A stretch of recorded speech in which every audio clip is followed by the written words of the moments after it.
বাংলাদেশ আবার দাঁড়িয়ে আছে এক পুরানো প্রশ্নের সামনে, যে প্রশ্নটা আমরা বারবার করেছি কিন্তু কখনো পরিষ্কার উত্তর পাইনি। নতুন নেতৃত্ব যারা বদলাবে রাজনীতির ভাষা, আর পুরনো শক্তি যারা জানে কিভাবে ক্ষমতা ধরে রাখতে হয়। 2026 সালের নির্বাচন শুধু ভোট না, এটা এক ধরনের গণরায়। আমরা কি সত্যি পরিবর্তন চাই, নাকি পরিবর্তনের কথা বলেই সন্তুষ্ট? আজ আমরা দেখব জনমত জরিপ কি বলছে, আর বাস্তব রাজনীতি কোন দিকে যাচ্ছে। প্রতিটা নির্বাচনেই বাংলাদেশ দুই ভাগে ভাগ হয়। এক দল বলে এবার সব বদলাবে, আরেক দল বলে শেষ পর্যন্ত সব আগের মতোই থাকবে। কিন্তু এবারে নির্বাচন আলাদা, কারণ তরুণ ভোটার আগের চেয়ে বেশি, রাজনৈতিক অনাস্থা গভীর, আর জনমত এখন আর চুপচাপ নেই। এই বাস্তবতার ভেতর দাঁড়িয়ে আছে এক প্রশ্ন: নতুন নেতৃত্ব কি সত্যিই প্রস্তুত, নাকি পুনরায় আবার ফিরে আসবে? জনমত জরিপ ভোটার কি ভাবছে? সাম্প্রতিক জনমত জরিপগুলো একটা বিষয় স্পষ্ট করেছে, ভোটাররা আবেগ নয়, এখন হিসেব কষে সিদ্ধান্ত নিচ্ছে। অনেক জরিপে দেখা যাচ্ছে প্রায় অর্ধেকের কাছাকাছি ভোটার মনে করেন আগামী সরকার গঠন করবে পুরানো রাজনৈতিক শক্তি। বিশেষ করে বিএনপি নেতৃত্বের প্রতি একটা রিটার্নিং কনফিডেন্স দেখা যাচ্ছে। আমরা জানি তারা কেমন, কিন্তু অন্তত অজানা নয়। নতুন নেতৃত্বে সমস্যা জনপ্রিয়তা না, সমস্যা প্রেডিক্টেবিলিটি। ভোটার নিশ্চিত হতে চায় ভোট দেওয়ার পর কি হবে।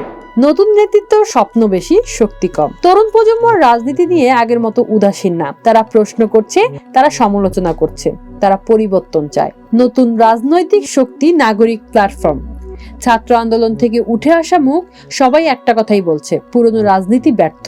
কিন্তু ভোটের রাজনীতি শুধু বক্তব্য চলে না, ভোট লাগে সংগঠন, গ্রাম পর্যন্ত নেটওয়ার্ক, নির্বাচন পরিচালনার অভিজ্ঞতা। এই জায়গাতেই নতুন নেতৃত্বে পিছিয়ে আছে।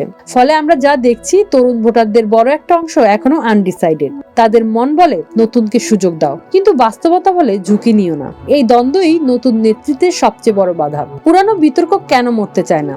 বাংলাদেশের রাজনীতিতে একটা জিনিস কখনো বদলায় না, বিতর্ক। নির্বাচন এলেই আসে গ্রহণযোগ্যতার প্রশ্ন, অংশগ্রহণ বিতর্ক, ক্ষমতার বৈধতা। পুরনো দলগুলো এই বিতর্কের ভেতর দিয়েই বড় হয়েছে। তারা জানে কখন চাপ দিতে হয়, কখন আলোচনা করতে হয়, আর কখন সময় ক্ষেপণ করতে হয়। নতুন নেতৃত্ব এই খেলাটা জানে না, ফলে রাজনীতির মাঠে তারা আবেগী, আর পুরানোরা কৌশলী। এই কারণেই অনেক ভোটার বলেন পুরানোরা খারাপ, কিন্তু তারা জানে কিভাবে টিকে থাকতে হয়। নির্বাচন ব্যবস্থা ও অন্তর্বর্তী আস্থা। এই নির্বাচনের সবচেয়ে গুরুত্বপূর্ণ চরিত্র কোনো দল না, নির্বাচন ব্যবস্থাই আসল ফ্যাক্টর। ভোটারদের বড় অংশ এখন বলছে আগে ভোট নিশ্চিত করো, পরে সরকার নিয়ে ভাববো। অন্তর্বর্তী ব্যবস্থা, নির্বাচন কমিশনের ভূমিকা এবং সেনাবাহিনীর নিরপেক্ষতা, এই তিনটি বিষয়ই জনমত সবচেয়ে সংবেদনশীল। অনেকে মনে করেন যদি নির্বাচন বিশ্বাসযোগ্য হয়, তাহলে নতুন নেতৃত্ব হোক বা পুরান, মানুষ মেনে নেবে। কোন দিকে যাচ্ছে বাংলাদেশ?